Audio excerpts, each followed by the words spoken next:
పవన్ కళ్యాణ్ అభిమానుల్ని కలవర పెడుతున్నాయి. గతం నుంచి కూడా పవన్ కళ్యాణ్ గారికి సెక్యూరిటీ పరంగా ఇబ్బందులు ఉన్నాయి.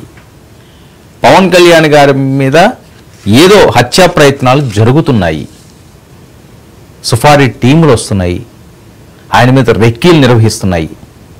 వారాహి యాత్రలో వెళ్ళినా, ఎన్నికల క్యాంపెయిన్లో వెళ్ళినా, డిప్యూటీ సీఎం స్థాయిలో వెళ్ళినా సరే ఆయన సెక్యూరిటీపై సర్వత్రా ఆందోళన, హై టెన్షన్.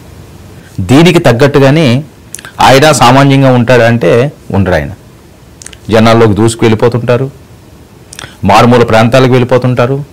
ముఖ్యంగా ఏజెన్సీ ప్రాంతాలకి కీలకమైన నాయకులు వెళ్ళాలి అంటే చాలా జాగ్రత్తలు వహిస్తారు, ఆచితూచి అడుగులు వేస్తారు, వెళ్ళడానికే భయపడతారు.